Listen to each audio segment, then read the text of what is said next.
Bismillahirrahmanirrahim. Menabak dakwah tauhid dan sunnah.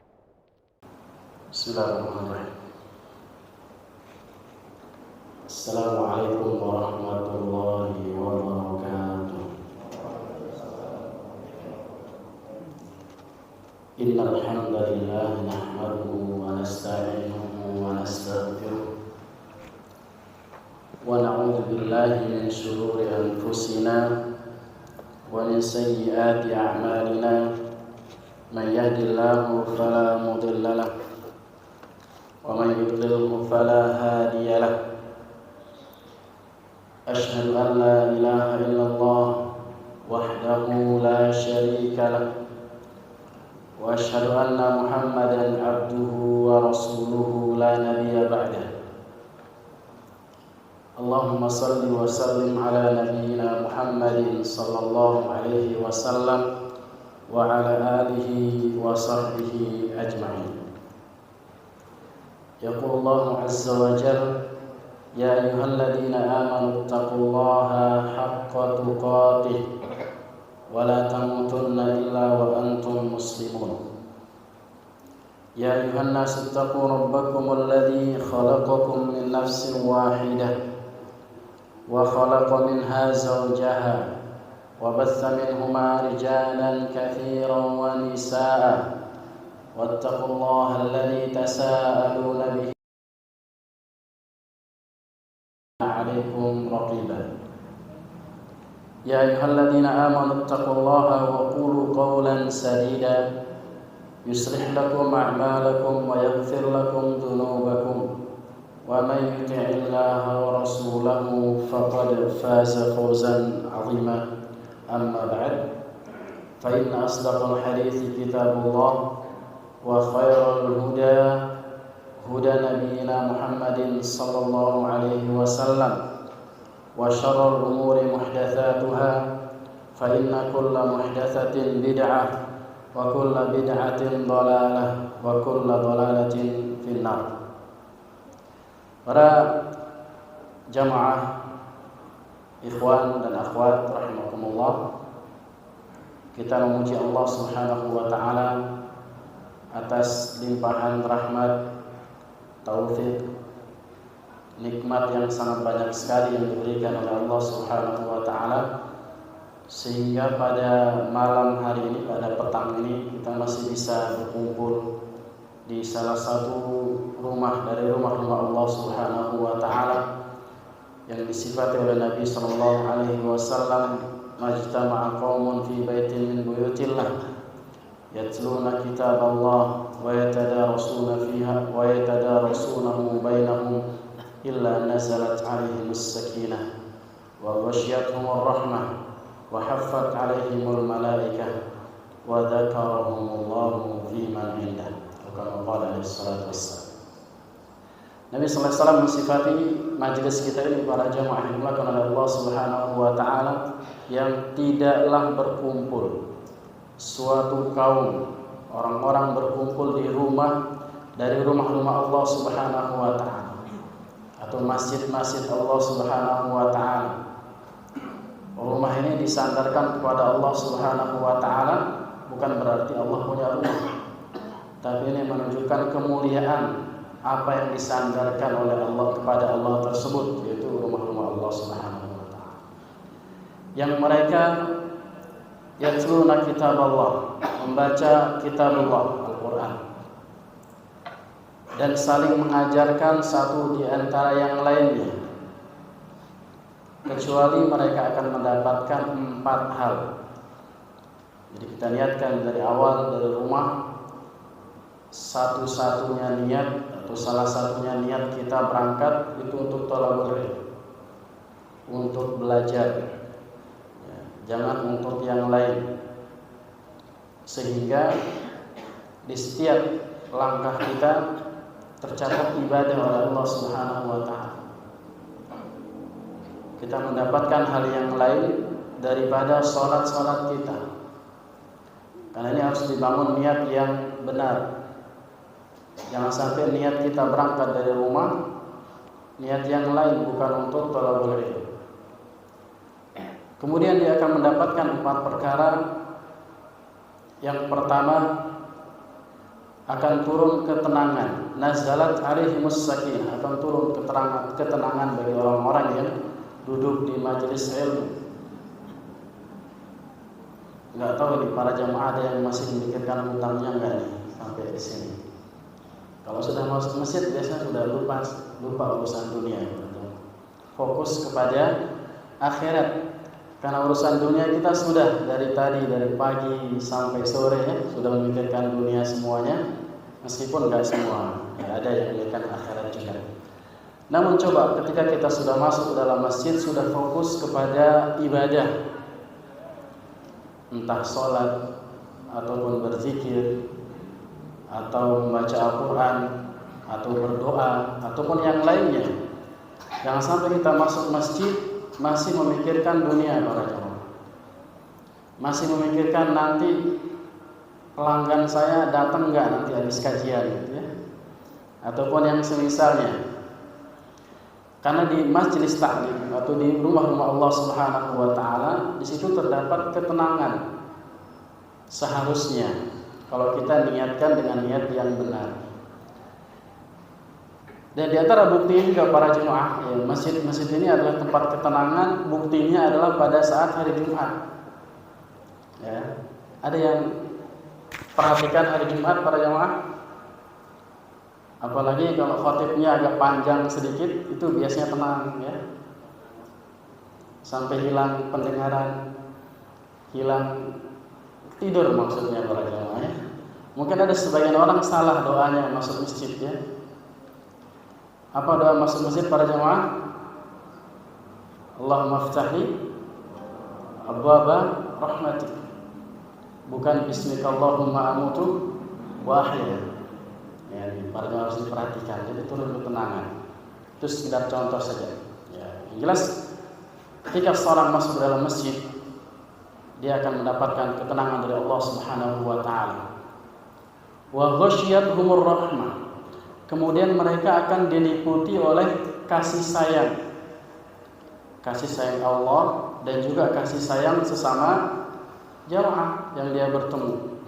Makanya di antara sebab sering terjadinya konflik di sebuah perumahan ataupun yang semisalnya, jarang ketemu. Ya, jarang duduk bareng di majelis taklim.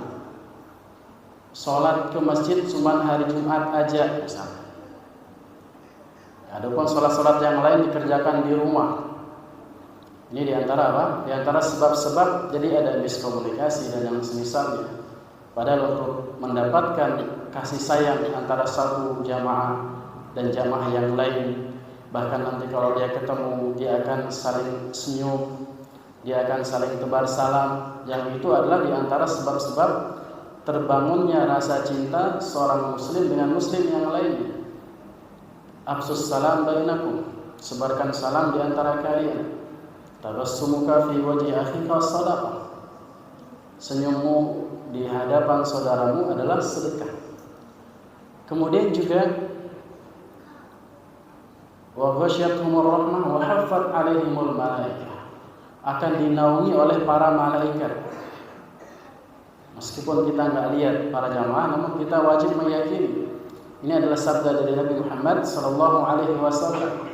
Di antara perkara-perkara gaib yang wajib kita yakini. Kemudian yang tak kalah pentingnya adalah yang keempat, ya, yang sangat spesial. Apa kata Nabi sallallahu alaihi wasallam? Wa dzakarahumullahu fi man 'indah.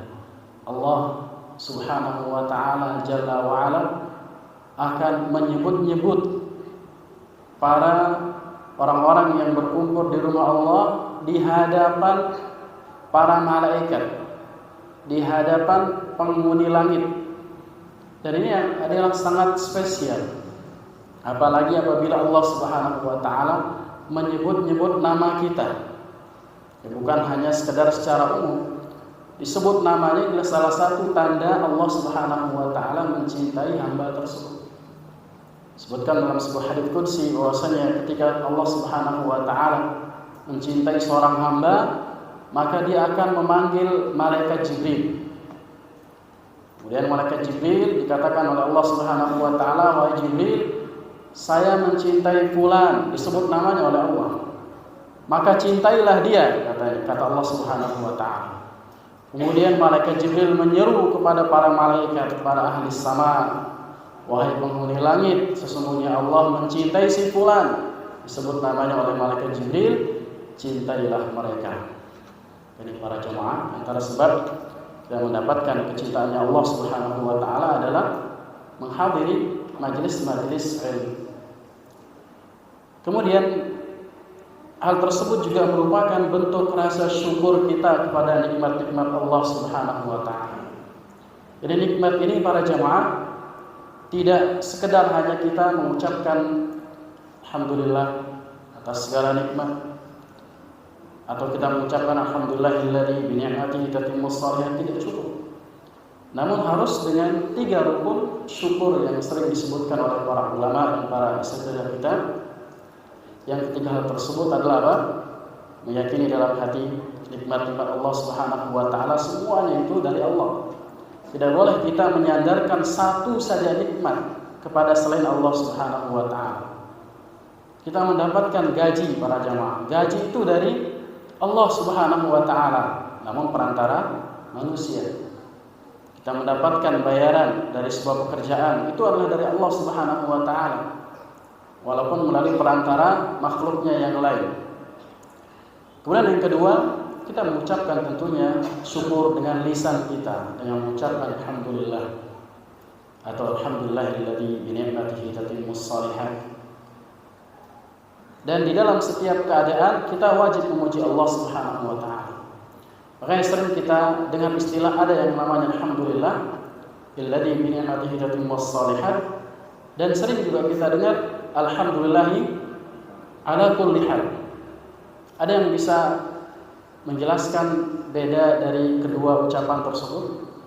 Kapan kita ucapkan alhamdulillah dan kapan juga kita ucapkan alhamdulillah ala kulli hal? Ya, yang bisa jawab nanti dikasih hadiah air minum. Ya.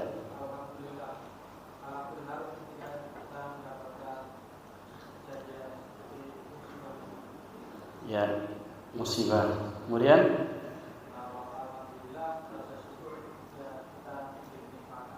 baik, ahsan. Nanti diambil hadiahnya, Pak. Air minum. Nanti ada kajian atau jeda salat. Baik, ahsan. Jadi kita sering mendengar kadang ada saudara kita mendapatkan nikmat mengucapkan alhamdulillah ala kulli hal. Ini kurang tepat para jemaah. Ya. Kalau kita mendapatkan nikmat kita mengucapkan alhamdulillah saja atau alhamdulillahilladzi bi ni'matihi tatimmus shalihat. Adapun ketika sebaliknya mendapatkan musibah, mendapatkan bencana, mendapatkan malapetaka, maka kita ucapkan alhamdulillah ala kulli hal. Segala puji bagi Allah di setiap keadaan. Karena takdir Allah Subhanahu wa taala itu tidak ada yang buruk para jemaah. Semuanya baik. Ya. Meskipun kelihatannya buruk, ada yang kelihatannya kita rugi atau kita sakit atau mendapatkan bencana, kelihatannya saja. Namun pada dasarnya semua takdir Allah Subhanahu wa taala adalah baik. Makanya kita mengucapkan alhamdulillah ala kulli hal. Jadi jangan sampai terbalik ya para jamaah ya. Nanti alhamdulillah ala kulli hal ana bisa beli mobil. Keliru. Ya. Makanya enggak salah misalkan ada saudara kita terkena musibah, kita ucapkan alhamdulillah ala kulli hal. Si fulan kecelakaan. Nah, bahkan ada sebagian orang ini kok bersyukur nih kecelakaan, enggak? Kita bersyukur atas semua keadaan. Dan bisa jadi sesuatu yang kita benci itu di sana terdapat apa? Hikmah yang sangat besar. Terdapat kata Allah Subhanahu wa taala fihi khairan katsira. Terdapat kebaikan yang sangat banyak. Dan wa asa an takrahu syai'an wa huwa khairun lakum. Dan bisa jadi engkau membenci sesuatu dan sesuatu itu lebih baik bagi kalian. Ini para jamaah dalam rasa syukur kita. Kemudian yang ketiga, rukun syukurnya harus kita gunakan nikmat tersebut hanya untuk beribadah kepada Allah, hanya untuk mendekatkan diri kepada Allah Subhanahu wa taala. Diberikan nikmat sehat, digunakan untuk beribadah. Diberikan nikmat harta, digunakan untuk mendekatkan diri kepada Allah sebelum nanti dicabut para jamaah. Jadi nikmat itu adalah titipan dari Allah Subhanahu wa taala, mumpung masih bisa bersedekah, mumpung umurnya masih ada, mumpung kesehatannya masih segar bugar. Nanti kalau sudah sakit, kadang hanya bisa terlentang di rumah, tidak bisa kemana-mana. Oleh karena Nabi SAW mengingatkan, "Iktanib khamsan qabla khamsin." Jagalah 5 perkara sebelum 5 perkara. Jadi nikmat-nikmat itu dijaga, digunakan untuk beribadah kepada Allah sebelum datang lawannya. Di antaranya apa? Nikmat sehat sebelum datangnya sakit. Nikmat hidup, jadi hidupnya nikmat, para jamaah gunakan sebaik-baiknya sebelum datangnya kematian.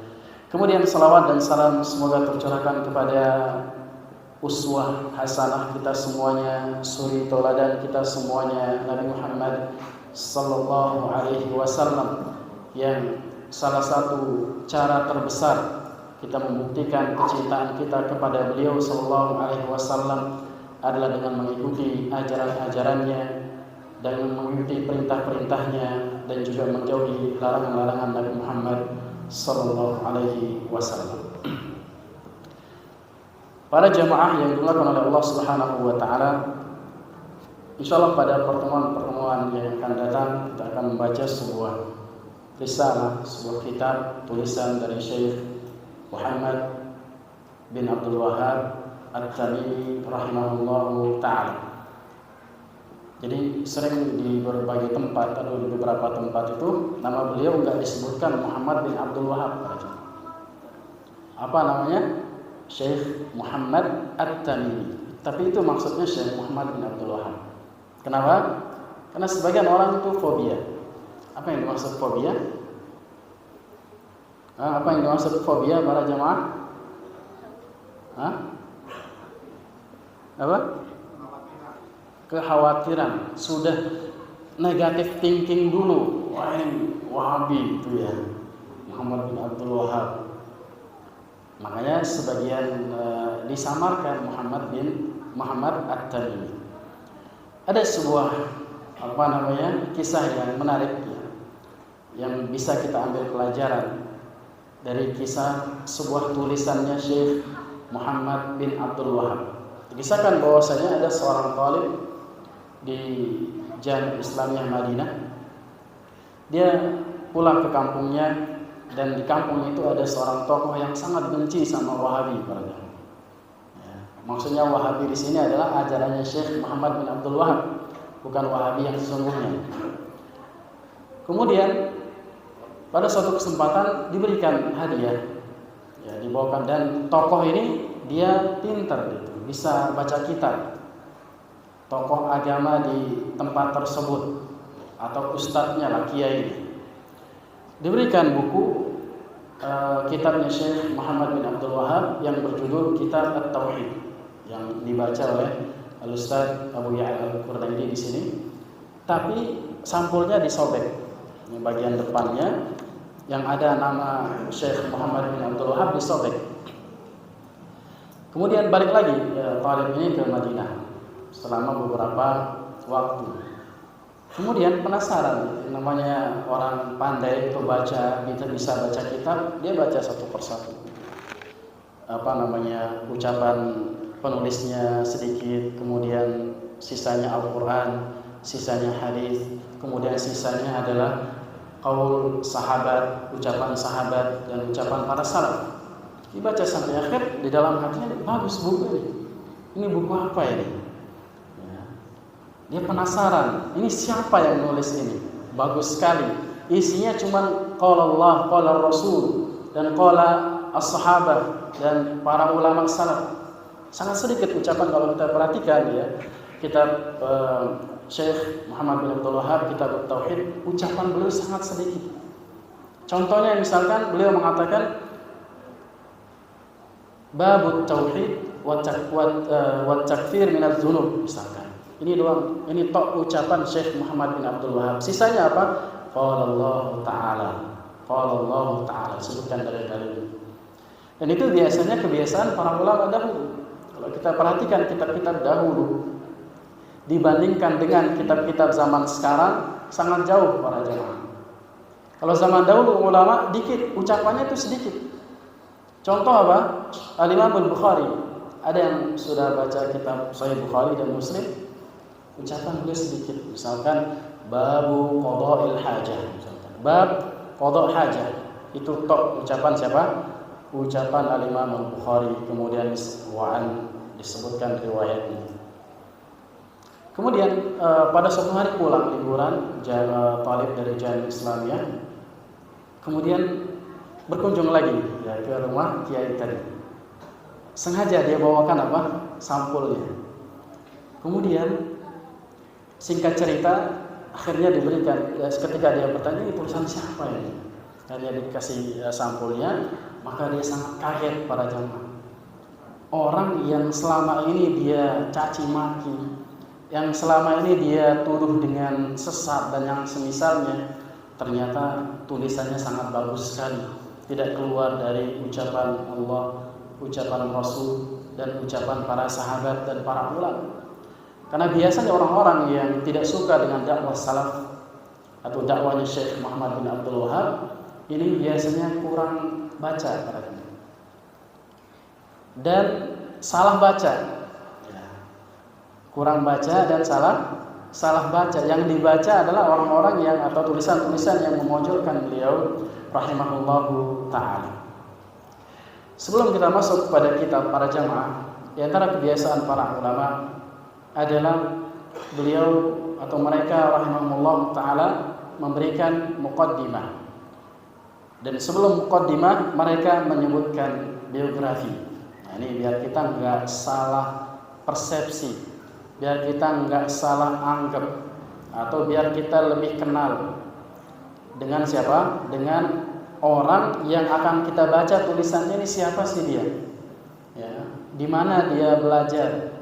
Di mana dia menuntut ilmu? Bagaimana perjalanan kehidupannya? Biar kita semangat mencontoh, meniru ulama yang akan kita baca ini. Kalau mungkin kita mengatakan kayaknya kita udah terlambat nih, udah umur ada yang kepala 3, kepala 4, kepala 5. Mudah-mudahan kita bisa bersemangat mendidik anak-anak kita sebagaimana pendidikan yang ditempuh oleh ulama yang akan kita baca. Jadi tidak ada kata terlambat. Ya. Anak-anak kita masih masih mengharapkan pendidikan kita semuanya, karena tanggung jawab utama pendidikan anak-anak bukan gurunya di sekolah, bukan ustadznya di pesantren, bukan, atau bukan ustadz yang ada di masjid ngisi kajian, bukan. Tanggung jawab utama adalah orang tuanya. Ya. Sekolah hanya membantu, pesantren hanya membantu. Ya. Apalagi yang tidak pesantren, kebanyakan waktunya di rumah. Makanya harus diperhatikan para jamaah bagaimana metode pendidikan para ulama sehingga bisa menjadi ulama. Ya setidaknya walaupun nggak jadi ulama, ngerti agama apapun jadinya. Jadi nggak semua anak kita harus jadi ustadz para jamaah. Nggak semua anak kita harus jadi kiai, enggak. Boleh dia jadi insinyur, boleh dia jadi pedagang, boleh dia jadi pilot. Namun jadi insinyur yang paham agama, menjadi pedagang yang paham agama, menjadi pilot yang paham agama. Siapa tahu nanti ada yang menjadi pejabat yang paham agama. Jangan sampai nanti menjadi pejabat, menjadi insinyur dan yang semisalnya malah berbuat kemaksiatan, menzalimi orang lain, menipu dan yang semisalnya. Syekh rahimahullah ta'ala, nasabnya, nama beliau lengkapnya adalah, boleh dicatat para jamaah, nanti kalau ditanya bisa jawab ya. Hadiahnya masih ada satu, airnya. Baik. Anak-anak yang kecil mana bukunya? Catat. Ya.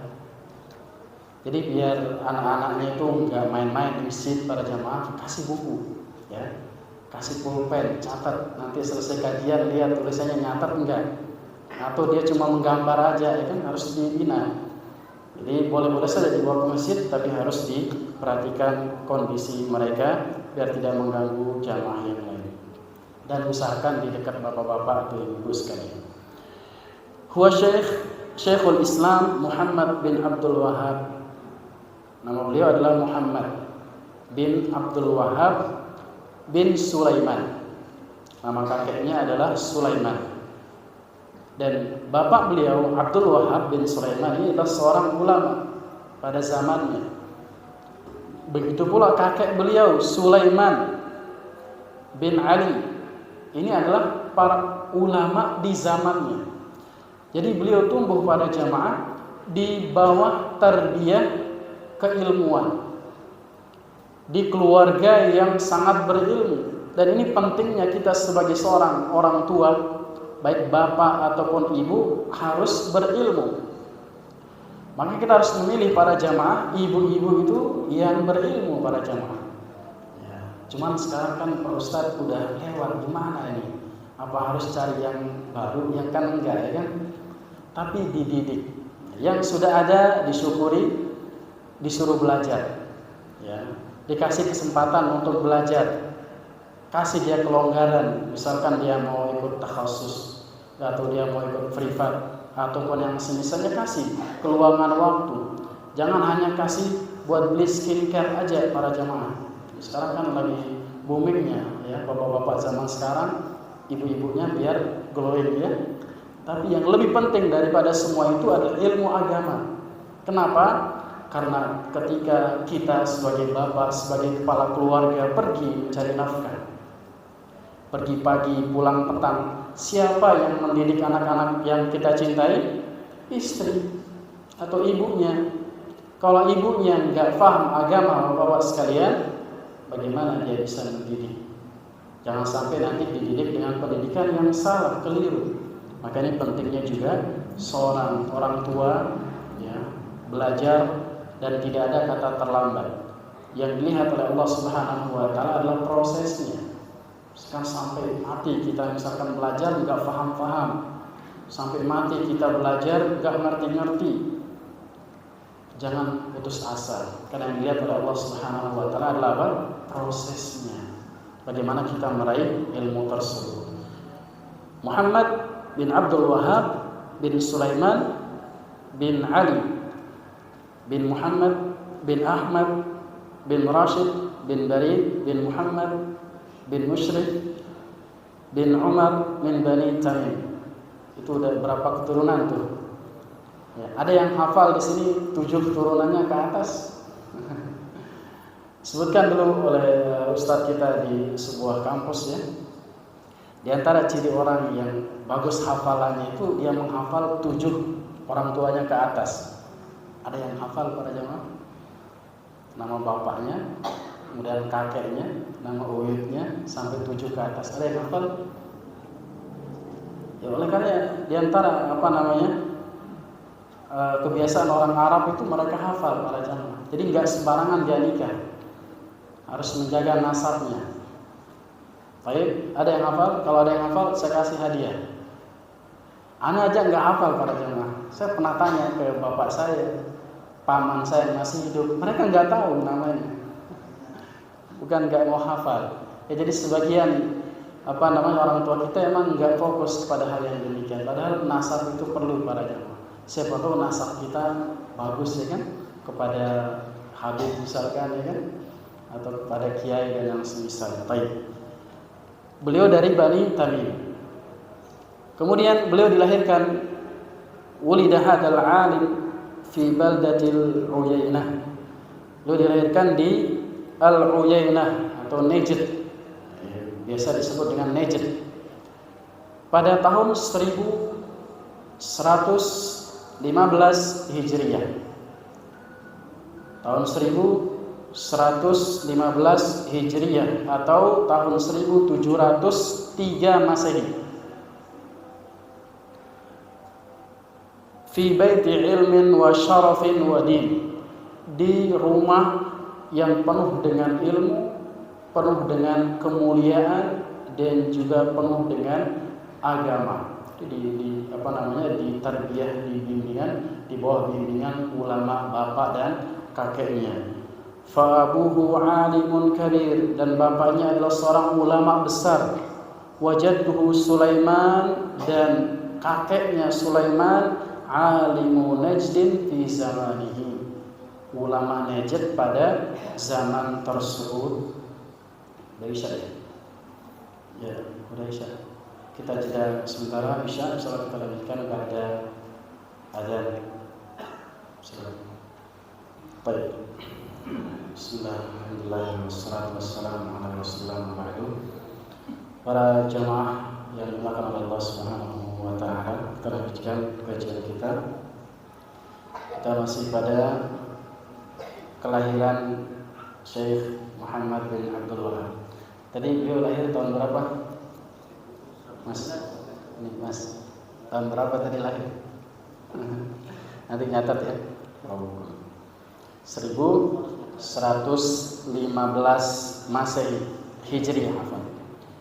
Adapun tadi kita singgung sedikit di awal, adapun pendiri Wahabi para jamaah yang bernama Abdul Wahab bin Abdurrahman bin Rustum, catat ya. Itu dia wafat 211 Hijriah. Jadi bagi orang-orang yang adil ya dan berpikir jernih, nggak mungkin Wahabi itu lahir atau didirikan oleh Syekh Muhammad bin Abdul Wahab. Kenapa? Karena sebelum 211 Hijriah sudah ada pemahaman Wahabi, yang salah satu pemikiran mereka adalah mengkafirkan kaum muslimin yang di luar kelompoknya, kemudian haus darah dan yang semisalnya. Itu benar tuduhan kepada Wahabi. Tapi Wahabi yang didirikan oleh Abdul Wahab bin Abdurrahman bin Rustum. Jadi gak mungkin orang yang belum lahir bisa menyebarkan pemahaman, belum lahir. 211 Hijriah sudah mati itu pendiri Wahabi. Kemudian tahun 1115 lahirlah Syekh Muhammad bin Abdul Wahab, baru lahir. Ya, jadi ini jangan sampai kita salah di dalam memahami. Baik, kemudian bagaimana pendidikan atau riwayat beliau menempuh pelajaran di dalam meraih ilmu sampai saat ini masih kita baca. Jadi di antara disebutkan oleh para ulama, ciri-ciri ilmu yang bermanfaat dan barokah itu adalah biasanya ikhlas dia. Makanya kita baca tulisan-tulisan para ulama sampai detik ini masih dibaca para jemaah. Ya, di antara bentuk keikhlasan mereka, di antara tulisan-tulisannya Syekh, misalkan Al-Imam An-Nawawi rahimahullah ta'ala, begitu pula Syekh Muhammad bin Abdul Wahab sampai sekarang masih dibaca, bermanfaat, dan termasuk jariah beliau rahimahullah ta'ala. Ya, sangat banyak sekali tulisan-tulisan beliau di setiap masjid, pondok-pondok pesantren ataupun yang majelis-majelis ta'lim lainnya, dibaca tulisan beliau rahimahullah ta'ala. Kemudian hafidhul Quran qabla bulughi asyra sinin. Beliau menghafal Al-Quran sebelum berumur 10 tahun. Dan ini diantara kebiasaan para ulama dahulu, para jemaah. Pelajaran pertama adalah Al-Quran. Pelajaran pertama adalah apa? Al-Quran. Membaca dan menghafal Al-Quran, bukan yang lain. Oleh karena para ulama dahulu mereka sibuk, masih kecil, dididik oleh orang tuanya untuk menghafal Al-Quran terlebih dahulu. Misalkan seperti siapa? Al-Imam Syafi'i yang terkenal, beliau menghafal Al-Quran umur berapa? 7 tahun. Masih kecil, masih kelas 1 SD sekarang kalau zaman sekarang ya.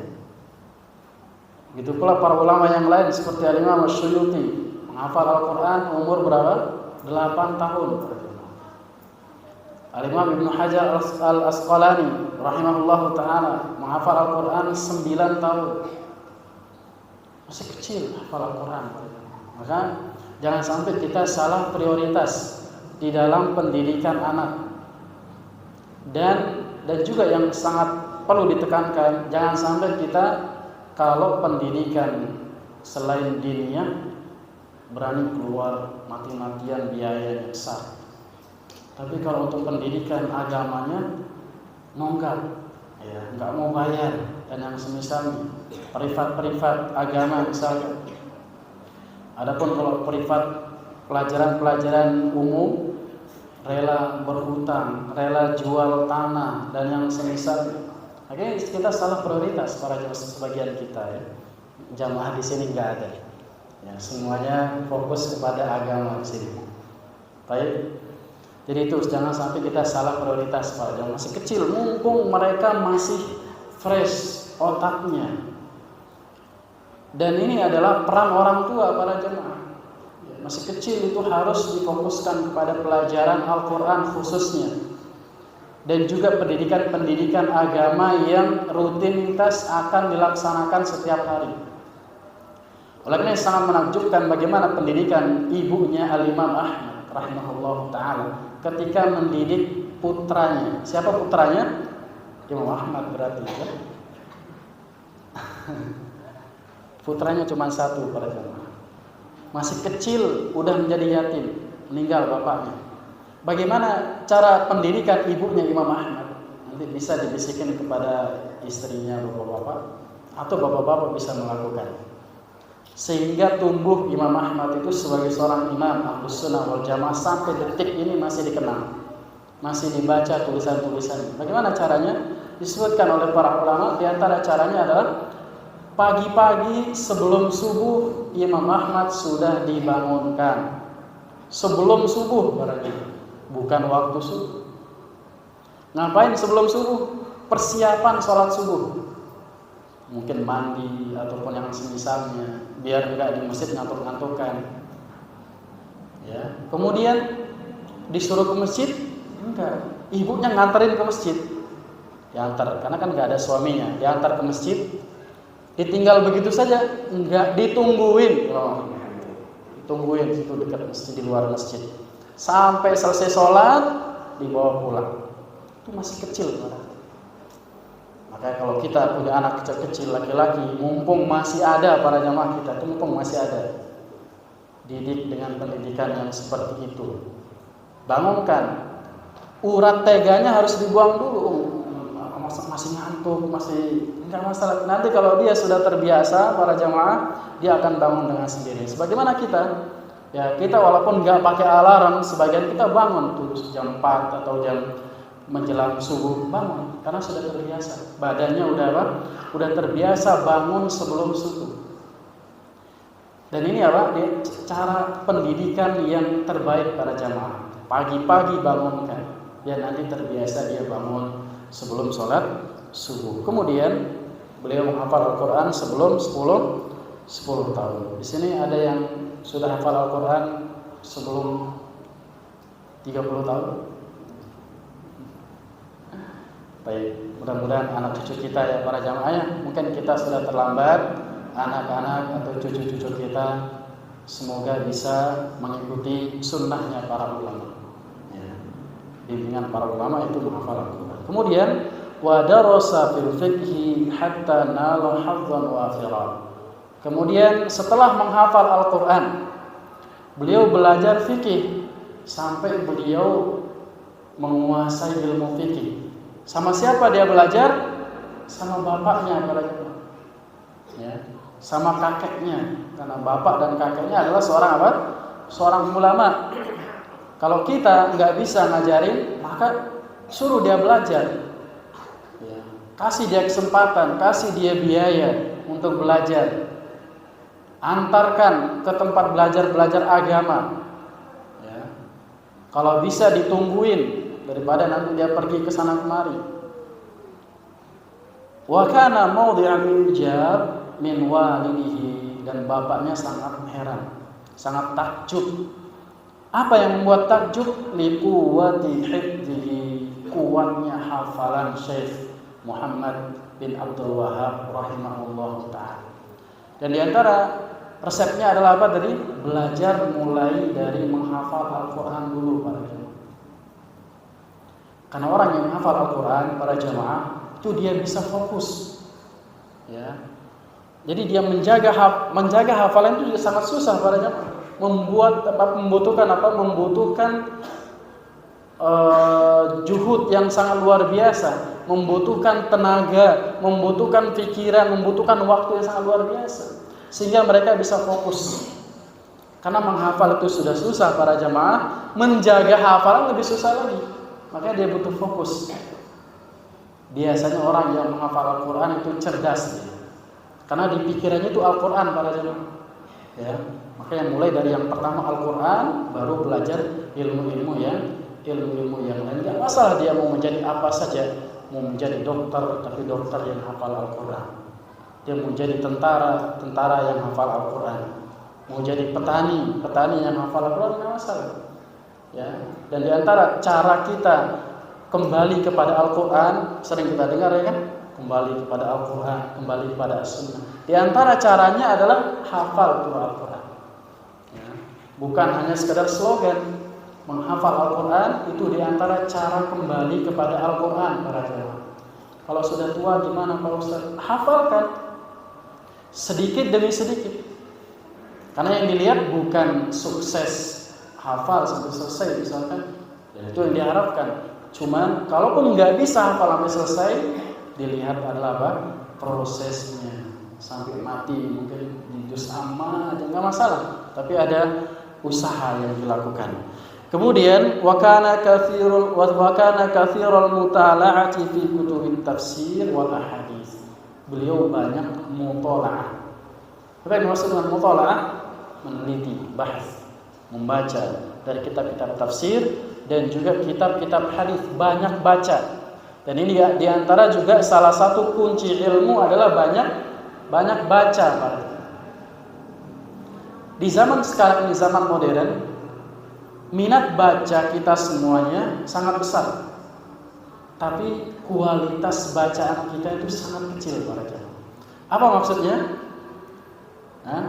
Minat baca WhatsApp besar, minat baca status Facebook besar, kualitasnya sedikit.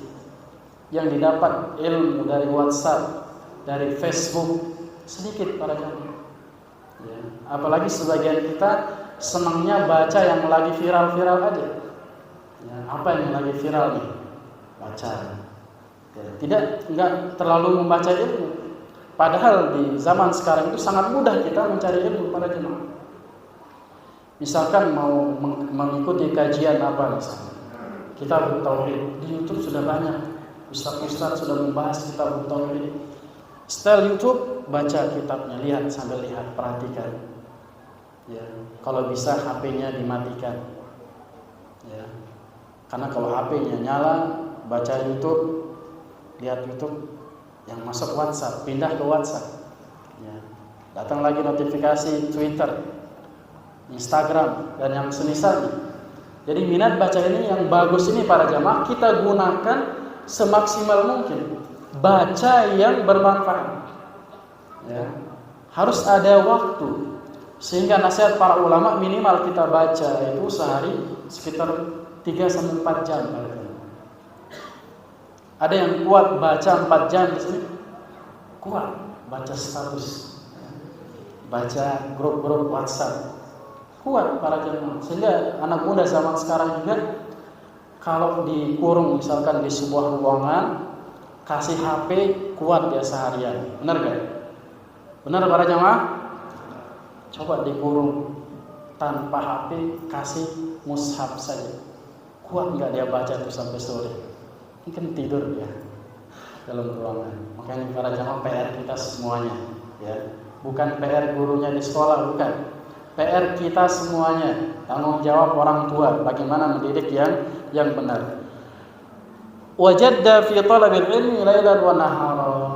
Bagaimana beliau bisa mendapatkan ilmu yang sangat banyak sekali. Beliau sungguh-sungguh menuntut ilmu siang dan malam, bukan hanya weekend aja para jamaah, ya. Bagus weekend kajian setiap Sabtu dan Ahad, bagus. Cuman itu nggak cukup. Harus di setiap hari kita baca pagi-pagi, baca. Ya, sudah banyak kan bukunya di rumah ya. Catatannya juga sudah banyak di rumah, di murojaah. Ya, baca Al-Quran dan baca ilmunya. Kitab-kitab sudah diterjemahkan banyak sekali. Zaman sekarang nggak ada alasan kita untuk bilang nggak tahu para jemaah. Kenapa? Karena sudah banyak, internet sudah ada, buku-buku sudah banyak dijual, tinggal kita mau atau tidak.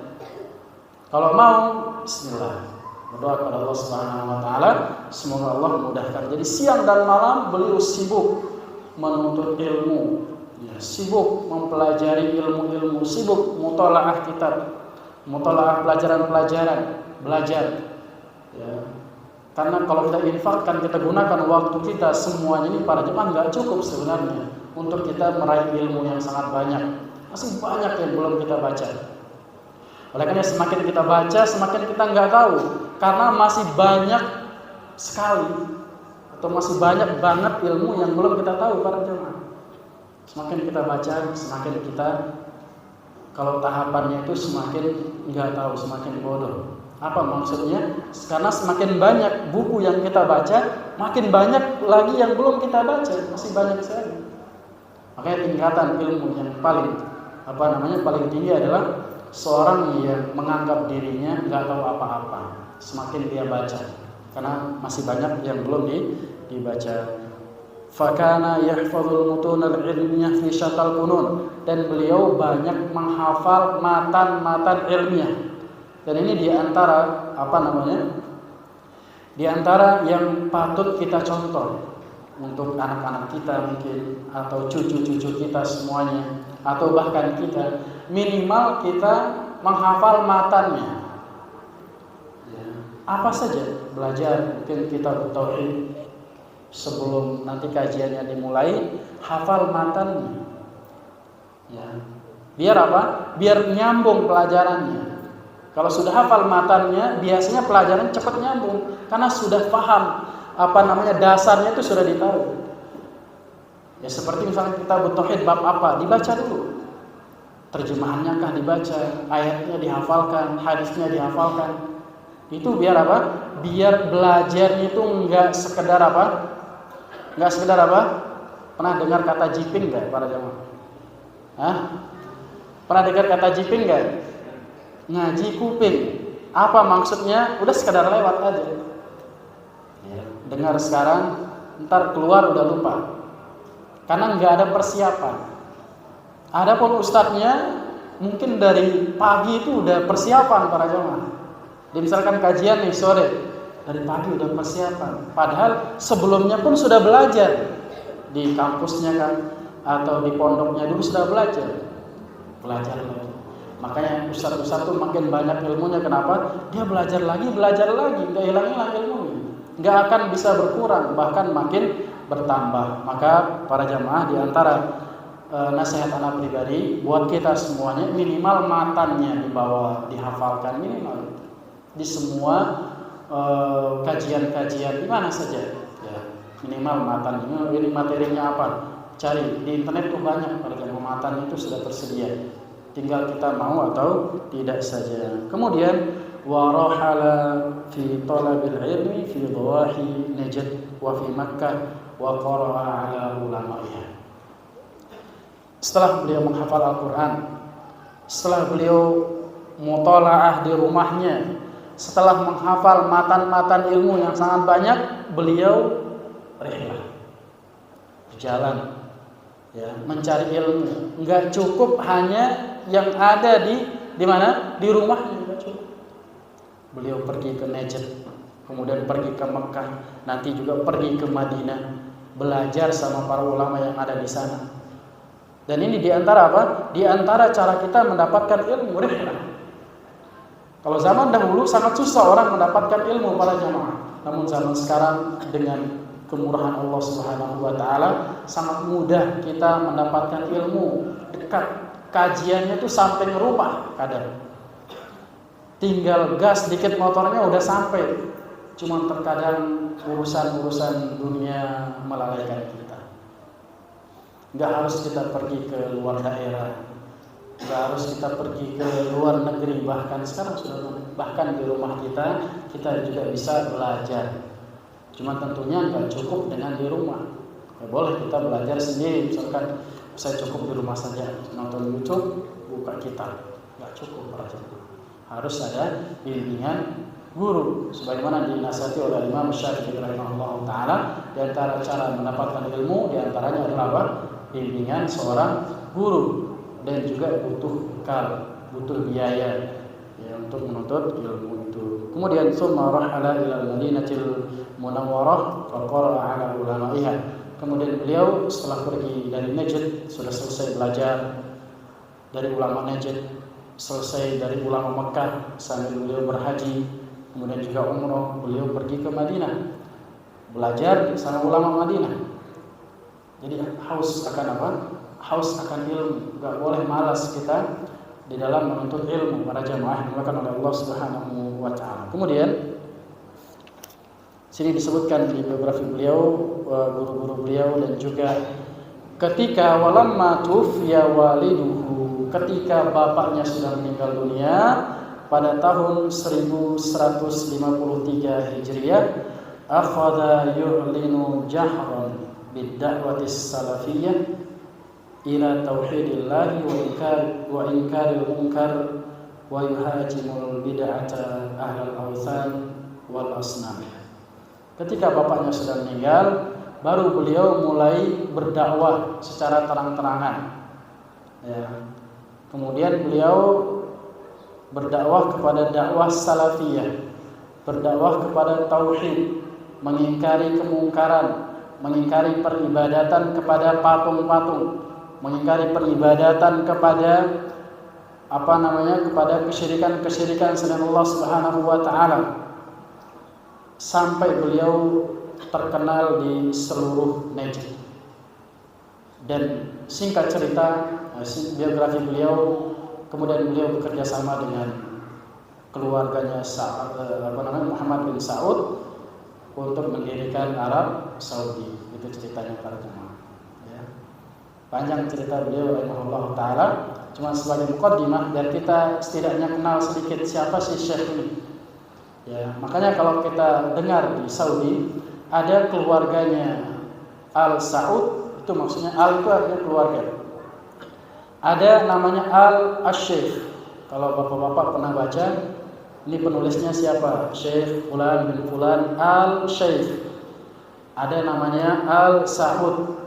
Itu dua keluarga yang besar. Al Saud maksudnya keluarga Saud, Al Syekh maksudnya keluarganya Syekh Muhammad bin Abdul Wahab.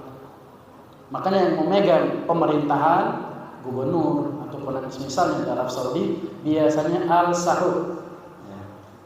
Dan yang memegang bagian agama biasanya Al Syekh. Jadi bagi-bagi tugas, ya, muftinya ataupun hay'ah kibar ulamanya itu biasanya dari Al Syekh, keluarganya Syekh Muhammad bin Abdul Wahab rahimahullah taala. Kemudian terakhir kita tutup dengan tufiya rahimahullah taala. Syekh meninggal dunia pada tahun 1206 Hijriah. 1206 Hijriah. Jadi berapa tahun umurnya para jamaah? Berapa? 91 tahun. Ada yang sudah umurnya 90 di sini para jamaah? Enggak ada ya? Ada. Berapa? 61. Ada yang umurnya 90, Mas? Mas. Pak? Enggak ada ya. Karena emang demikian para jamaah. Kata Nabi apa? Umur umatku itu antara 60 sampai 70. Sedikit yang lewat dari 70. Ada yang umur 70 di sini?